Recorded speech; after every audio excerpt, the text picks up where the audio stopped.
Bapak Ibu saudara-saudara yang terkasih di dalam nama Tuhan kita Yesus Kristus, pada kesempatan malam hari ini kita akan merenungkan satu tema yang tentunya sangat menarik untuk kita pikirkan di dalam kehidupan kekristenan kita. Karena bagaimanapun tantangan dalam kehidupan Kristen itu sungguh luar biasa. Bukan saja bagi keluarga, tetapi juga bagi rekan-rekan muda yang belum berkeluarga. Karena itu kita sama-sama ingin dibekali oleh kebenaran firman Tuhan. Saya membawa kita untuk melihat satu bagian dari firman Allah yang terambil dari Kejadian pasal 2 ayat 18 sampai ayat yang ke-20. Kejadian pasal 2 ayat 18 sampai 20. Bapak Ibu saudara yang dikasih Tuhan bisa memperhatikan di layar, saya akan bacakan untuk kita bagian firman ini. Demikian sabda Tuhan. Tuhan Allah berfirman, tidak baik kalau manusia itu seorang diri saja. Aku akan menjadikan penolong baginya yang sepadan dengan dia. Lalu Tuhan Allah membentuk dari tanah segala binatang hutan dan segala burung di udara. Dibawanya lah semuanya itu kepada manusia itu untuk melihatnya. Bagaimana ia menamainya. Dan seperti nama yang diberikan manusia itu kepada tiap-tiap makhluk yang hidup, demikianlah nanti nama makhluk itu.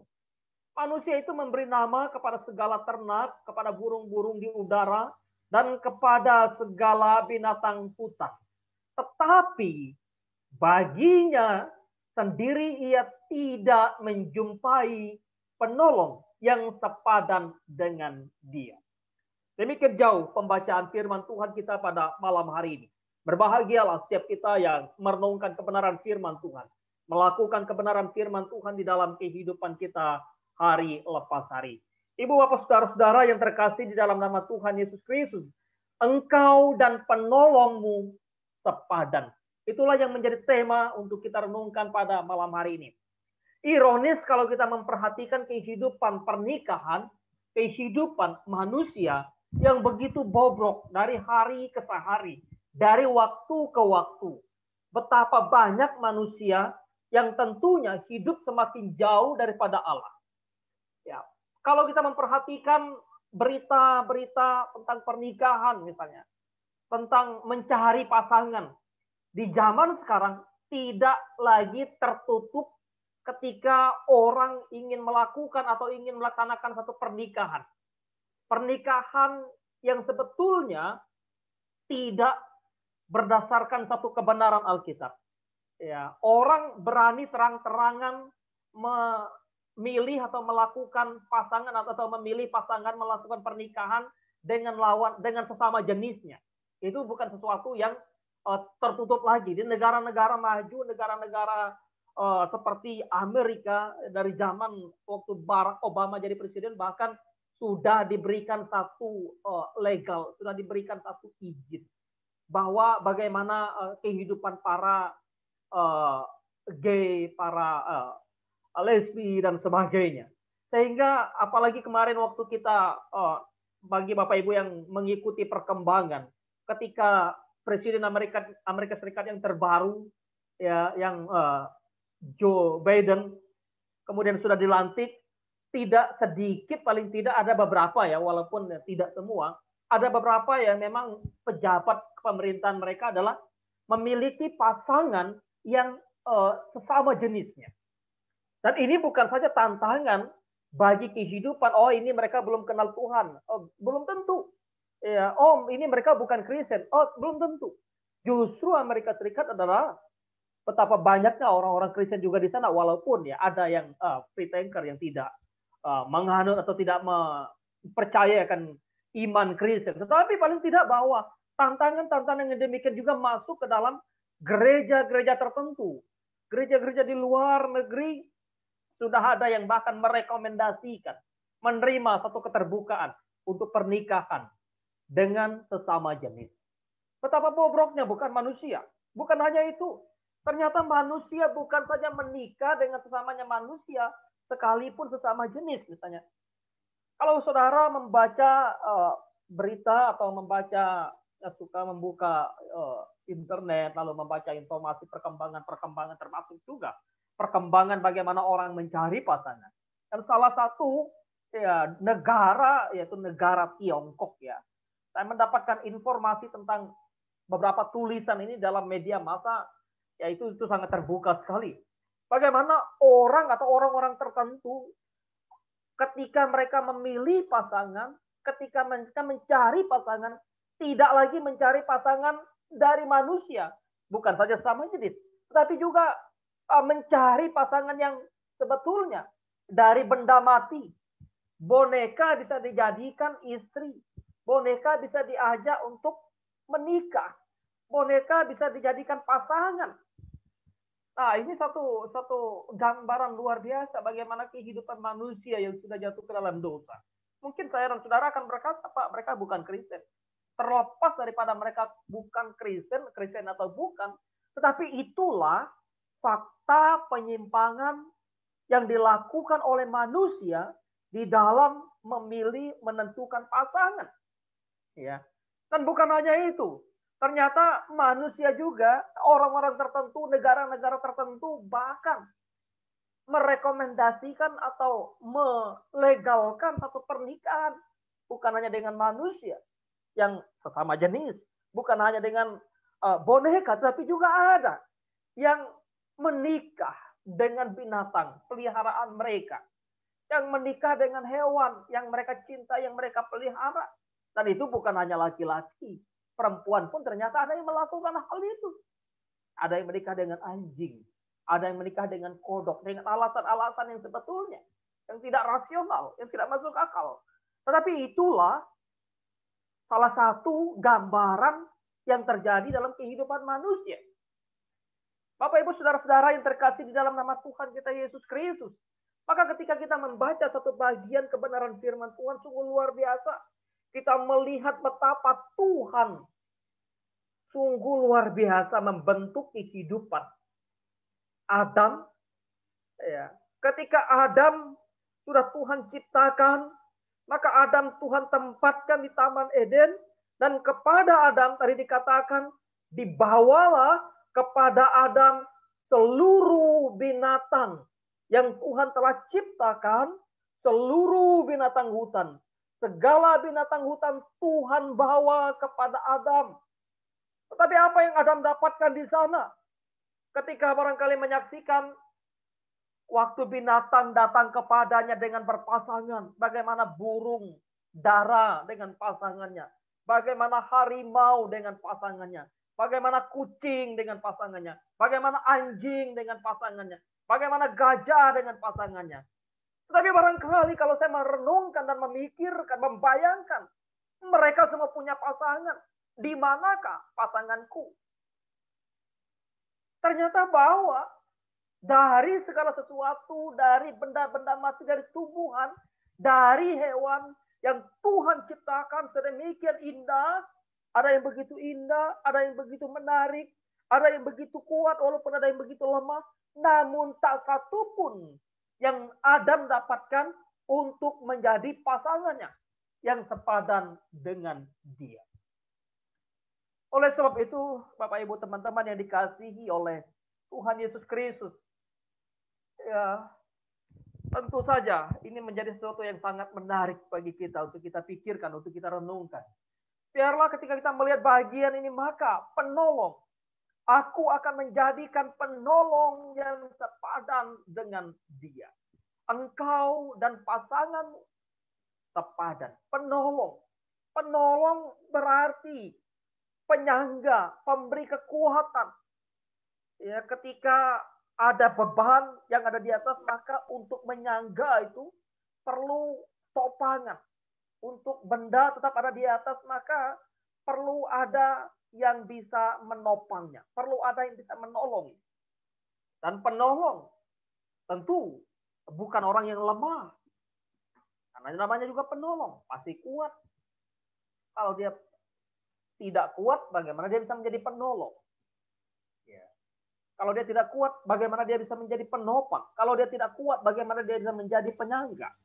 Tetapi penolong juga digambarkan dengan seorang atau sesuatu yang mendampingi. pendamping, penggenap, ya, yang tentunya sepadan. Tapi nanti kita akan bagaimana sepadan. Nah, penolong juga memberikan kepada kita gambaran bagaimana kita memerlukan pertolongan dan ditolong. Ya, ditolong atau menolong orang tentu penting sekali. Itu panggilan hidup kita. Orang perlu ditolong bukan saja orang yang sakit, bukan saja orang yang lemah secara finansial, bukan saja orang yang secara intelektualnya lemah, bukan hanya itu, tetapi orang yang sehat pun memerlukan pertolongan, penolong. Orang yang kaya pun memerlukan penolong dalam hidup mereka. Orang yang muda pun memerlukan penolong. Orang yang pintar pun memerlukan penolong. Oleh sebab itu, bagaimana Tuhan memberikan penolong kepada Adam. Orang pintar apa Adam? Dia mampu menamai segala hewan, segala binatang yang dibawa kepadanya. Dan nama itu akan terus dipakai. Luar biasa, bukan? Hikmat bijaksana. Kepintaran Adam. Karena bagaimanapun dia diciptakan segambar dan serupa dengan Allah. Penolong berarti orang yang bisa melengkapi di dalam kehidupan. Di dalam ketidaksempurnaannya ada orang yang bisa menyempurnakan. Itulah penolong. Di dalam kelemahan ada orang yang memberikan kekuatan. Itulah penolong. Di dalam kesendirian ada orang yang hadir. Itulah penolong. Maka di dalam konteks yang kita baca tadi, kalau ketika kita merenungkan bahwa engkau dan pasanganmu, maka pasangan menunjukkan kepada kita tentang suami istri, tentang Hawa yang diberikan oleh Allah kepada Adam. Tentu saja bicara pasangan, ya kalau kita mau menjabarkan lebih banyak lagi, ya namanya pasangan dalam kerja, pasangan dalam bisnis, pasangan di dalam melakukan pelayanan dan sebagainya. Tentu. Tetapi kita memperhatikan bahwa setelah kita melihat satu tentang bagaimana penolong itu, kita memperhatikan tentu lebih kepada sepadan. Engkau dan pasanganmu sepadan. Kalau sepadan kan mesti berimbang, seimbang gitu. Kalau dalam dunia olahraga mesti ada padanan. Kalau dalam dunia tinju, dunia bela diri, kalau lawannya nggak kuat, nggak sepadan misalnya. Kalau orang dalam dunia tinju mesti ada kelasnya. Kelas berapa? Kelas berat, kelas ringan. Nggak bisa kelas ringan lalu ketemu dengan kelas berat, nggak sepadan. Demikian juga dalam hal-hal lain. Oleh sebab itu sepadan. Ya kalau orang lari maka ada jarak atau ada kualifikasinya juga ya. Pelari yang berapa meter, yang berapa jauh. Ada padannya masing-masing. Dalam orang bisnis pun saya pikir bahwa ada kesepadanan. Sepadan enggak kita dalam dunia bisnis kita? Sepadan enggak kita dalam dunia usaha kita? Sepadan enggak kita dalam berteman? Sepadan enggak dalam kita saling mencintai? Atau sepadan enggak kira-kira kalau kita mau membangun satu keluarga? Nah, oleh sebab itu, Bapak Ibu Saudara dikasihi oleh Tuhan. Maka ketika kita bicara kesepadanan, ketika Alkitab bicara kesepadanan, padan ezer keneddo, itu berarti ada satu keseimbangan. Keseimbangan yang bagaimana? Kesepadanan yang bagaimana? Mengapa perlu kesepadanan? Sepadan itu sepadan yang bagaimana? Seimbangnya bagaimana? Apakah sepadan itu di mana orang ya wadah sama-sama ciptaan Tuhan, maka ya enggak apa-apa, yang penting sama manusia, mau laki-laki sama laki-laki, karena kan sama manusia. Apakah itu? Tentu tidak. Apakah sepadan? Ya udah kita kan sama-sama ciptaan Tuhan. Kalau gitu perempuan sama perempuan kita nikah misalnya. Karena zaman sekarang juga ada. Tentu bukan itu. Apakah sepadan? Wah kita sama-sama kulitnya putih ya, kita sepadan. Apakah itu? Tentu tidak. Ya, bukan. Wah kita sama-sama kulit hitam ya lalu kita sepadan. Tidak. Bukan bicara itu. Maka bicara kesepadanan adalah bicara tentang mengenai kepribadian yang sejajar, yang seimbang atau dalam tingkat yang sama. Apa yang tingkat yang sama dalam konteks Adam dan Hawa? Yaitu manusia yang dengan kodratnya di dalam gambaran rupa Allah atau di dalam imago Dei, image of God yang diciptakan serupa dan segambar dengan Allah, dan memiliki satu kedudukan yang sama, satu status yang sama, satu posisi yang sama di hadapan Allah. Sebab itu tentu bicara perbedaan ada pasti gender, laki-laki dengan perempuan. Ya. Tentu ada perbedaan-perbedaan lain, banyak sekali perbedaan-perbedaannya.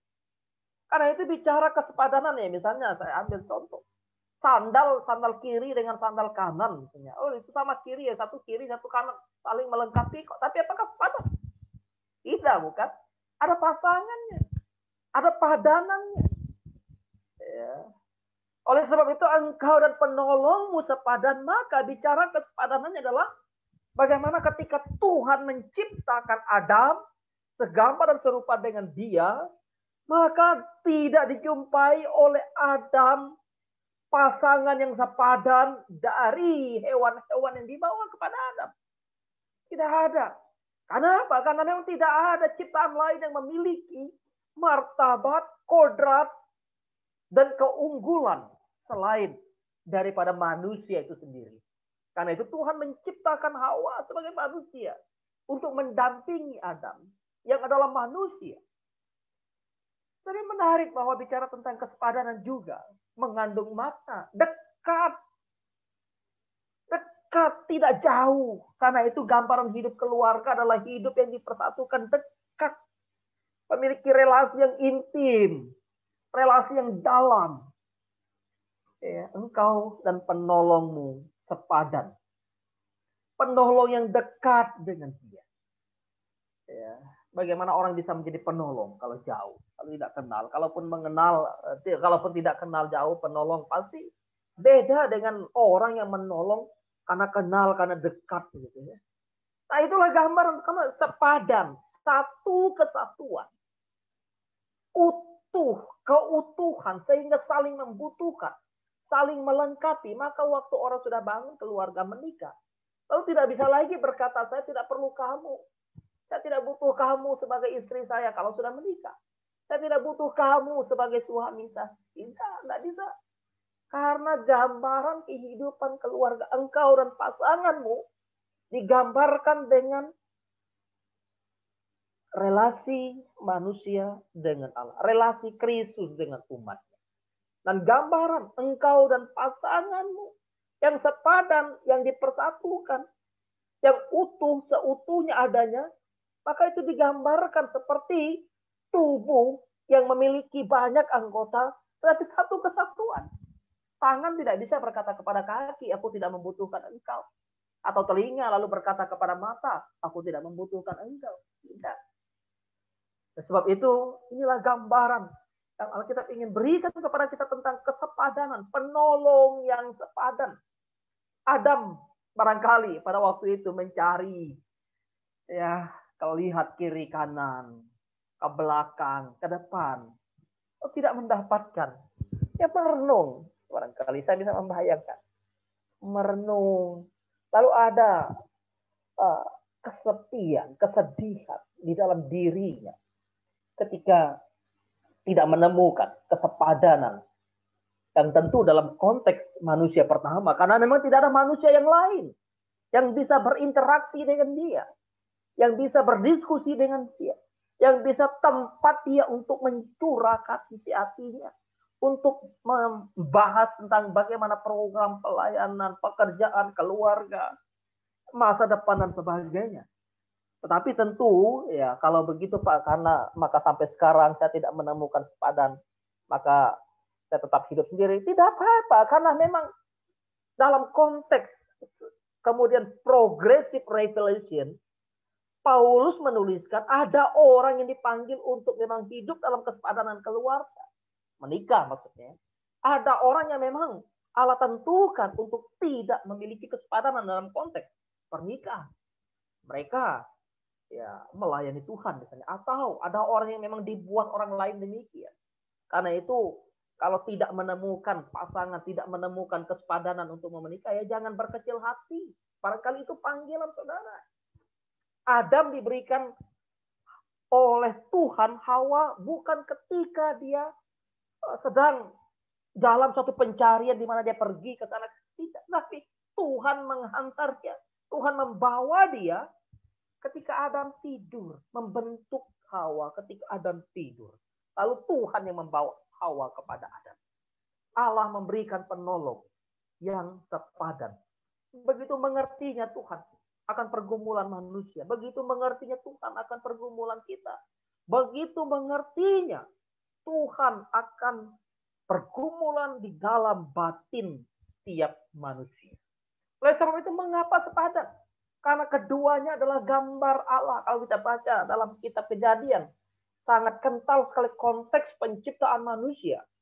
Allah berfirman, baiklah kita menjadikan manusia menurut gambar dan rupa kita. Karena itu kesepadanan diperlukan. Kenapa? Karena bahwa yang harus dipersatukan adalah gambar dan rupa Allah dengan gambar dan rupa Allah. Tidak ada selain manusia yang diciptakan segambar dan serupa dengan Allah. Tidak, hanya manusia. Mengapa sepadan? Alkitab memberikan kepada kita. Kalau kita membaca tulisan Paulus, ya, kesepadanan itu diperlukan. Kenapa? Sebagai gambar dan rupa Allah. Maka dalam konteks manusia pertama sempurna dalam konteks bahwa mereka hidup di dalam satu kesucian, kekudusan dan belum tercemar oleh dosa. Tuhan membentuk manusia, Adam dan Hawa mempersatukan mereka, menjadikan mereka pasangan yang sepadan. Di mana mereka masih hidup dalam kesucian yang totally. Betul-betul suci tanpa atau belum jatuh ke dalam dosa. Karena itu, kenapa alasan kesepadanan itu? Terang, sesama terang. Maka kalau teman-teman yang belum mencari pasangan, belum cari pacar ya, terang sama dia terang. Sama-sama hidup dalam terang. Paulus bicara, pasangan yang seimbang, memiliki status yang sama di hadapan Allah. Maka dalam Alkitab bagaimana kalau kita membaca, walaupun ada case-case tertentu, ya seperti Nabi, Hosea, tetapi atau seperti bagaimana Simpson, tetapi itu case yang memang Tuhan khususkan untuk membentuk umat atau untuk memperlihatkan kepada umat pada waktu itu. Tetapi kalau kita membaca bagaimana Abraham dipanggil dari negerinya supaya terpisah, supaya mereka memiliki hidup di dalam terang, hidup dalam status yang Allah berikan, yaitu apa? Hidup sebagai umat panggilan. Sehingga waktu Abraham mencarikan pasangan untuk anaknya Ishak, ya, maka ia pun mengutus hambanya. Demikian dan itu terus ya diperintahkan kepada umat Israel.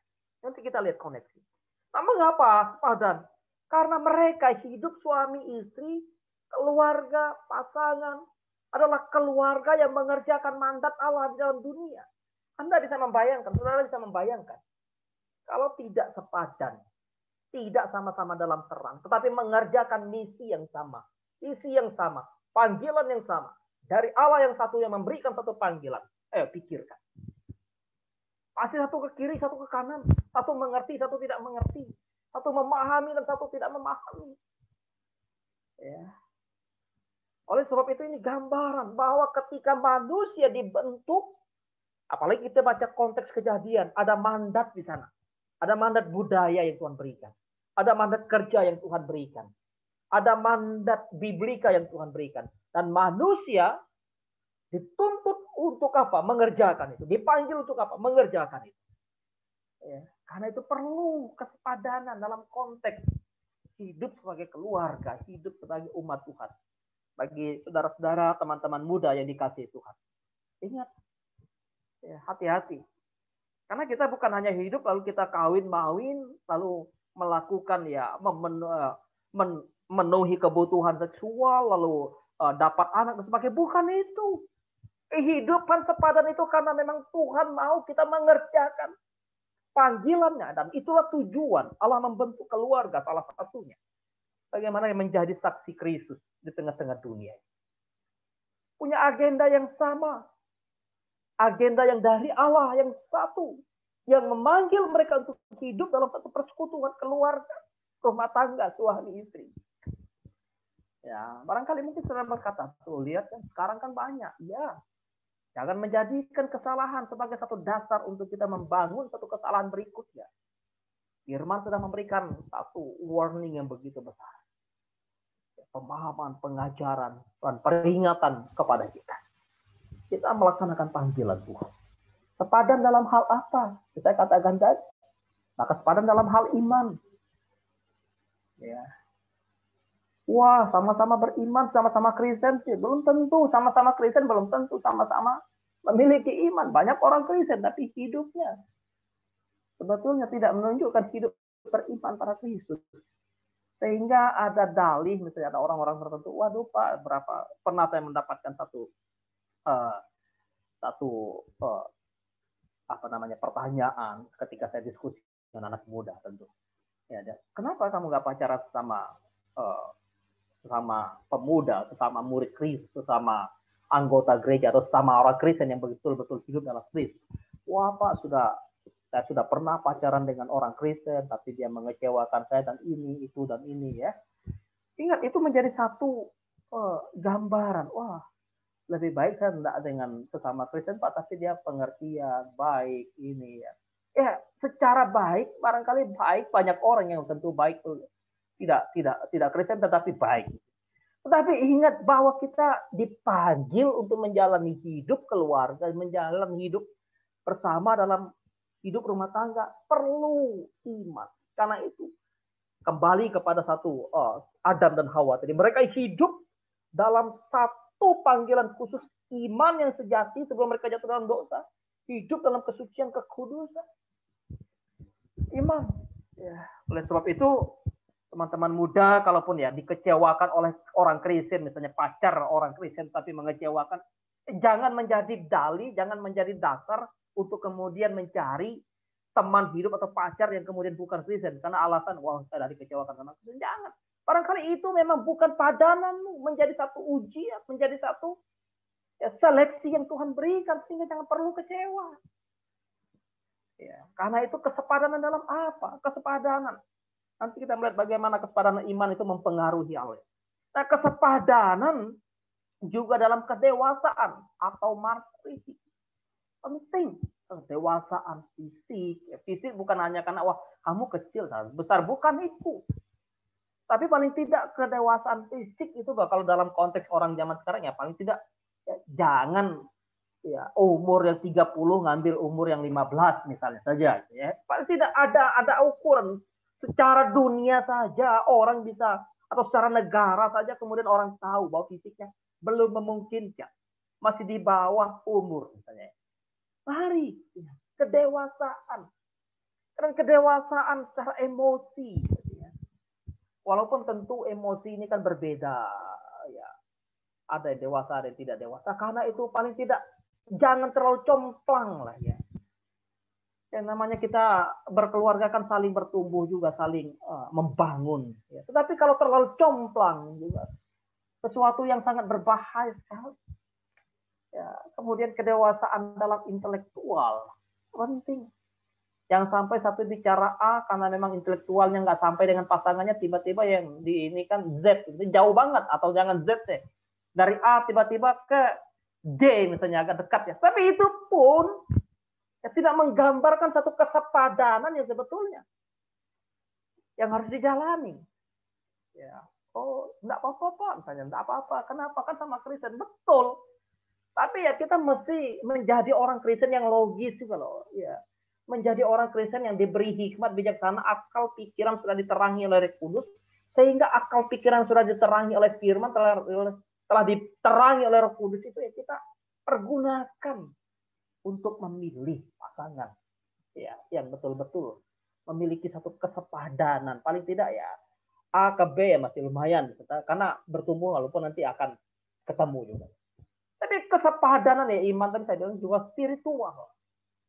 Ya, penting kesepadanan dalam hal spiritual.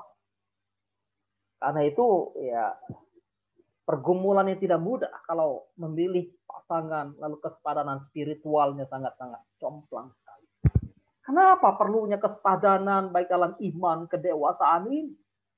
Membantu mengatasi suatu perbedaan. Perbedaan bukan kemudian supaya tidak beda, mesti bukan. Tapi perbedaan-perbedaan yang banyak kalau tidak memiliki satu pemahaman iman yang benar, kalau tidak memiliki satu kedewasaan yang baik, maka perbedaan apapun bisa dijadikan alasan untuk apa?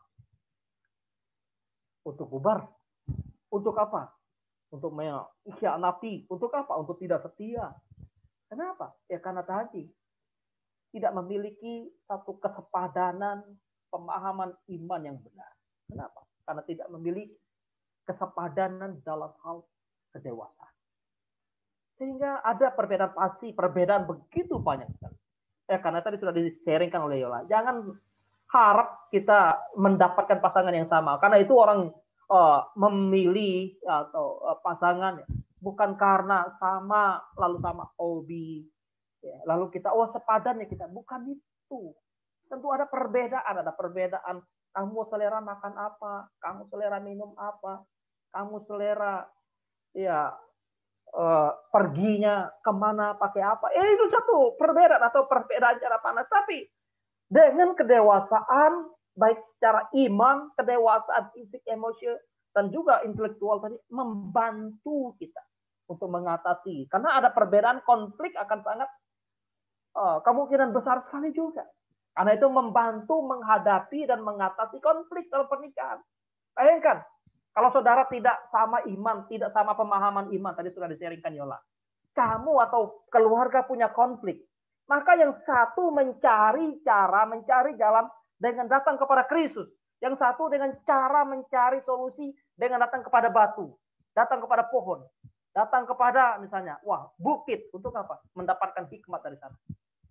Ini kan enggak bakalan ketemu. Karena itu kenapa Tuhan menginginkan kesepadanan. Kan ada hikmat yang Tuhan berikan waktu menghadapi konflik dalam keluarga, dalam rumah tangga. Tadi sudah di-sharingkan Yola, bagus. Bagaimana bergumul dengan bersama, sekalipun barangkali bergumul secara pribadi, tapi bergumul kepada Allah yang satu, yang memanggil, yang mempersatukan. Sehingga ada hikmat, ada bijaksana, ada pencerahan. Ya, bayangkan kalau enggak ya, beda iman. Imanku atau agamaku mengajarkan konflik ini menyelesaikan cara begini. Tapi imanku sebagai Kristen mengajarkan konflik sebagai, yuk ketemu gimana? Ya, sehingga kesepadanan dalam iman, kesepadanan dalam kedewasaan, membantu dalam proses satu pertumbuhan. Bayangkan, kamu nggak sepadan dalam iman, kamu nggak sepadan dalam kedewasaan.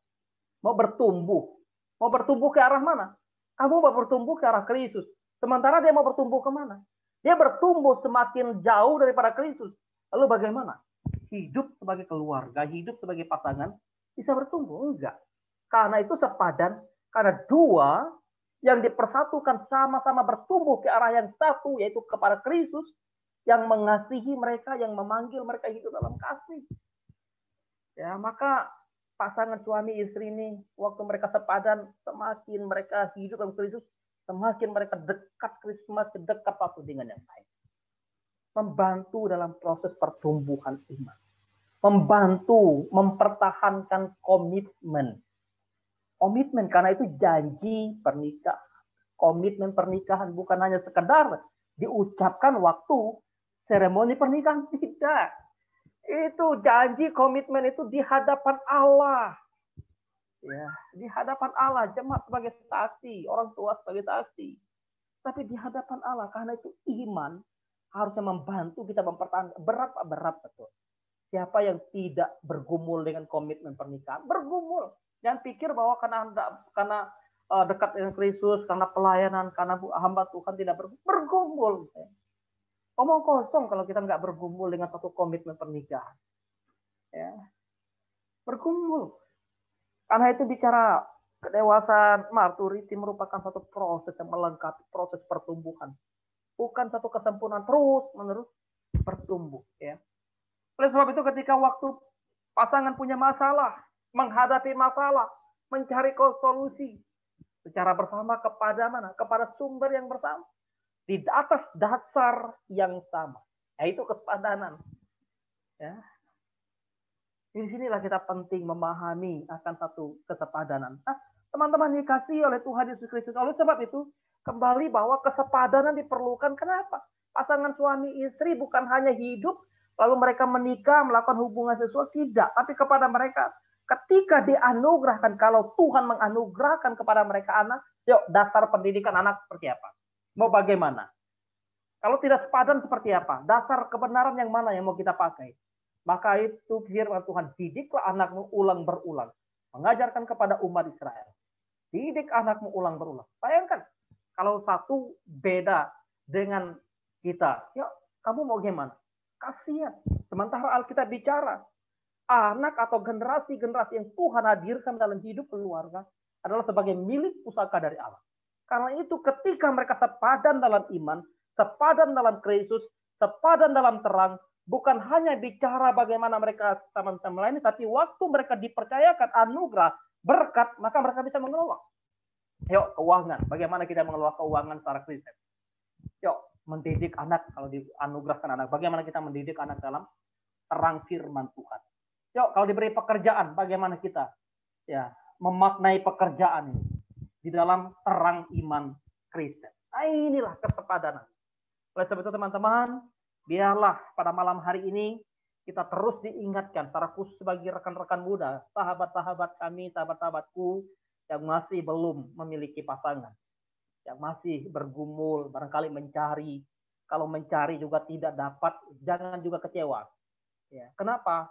Bahwa kesepadanan itu, ya, kalau dalam konteks Adam dan Hawa, karena memang belum ada manusia untuk berinteraksi dengan Adam. Tapi ketika kita melihat bagaimana Rasul Paulus menuliskannya, tidak semua orang dipanggil untuk hidup dalam pernikahan. Jadi tidak perlu berkecil hati. Karena itu bicara hidup sebagai suami istri, hidup sebagai keluarga, sepadan bagaimana kita sepadan dengan rekan sekerja kita, bagaimana kita sepadan dengan rekan pelayanan, bagaimana kita sepadan dengan teman atau sahabat kita, ya, sehingga kita betul-betul menjadi orang yang bermakna bagi mereka. Membawa terang, membawa kebenaran.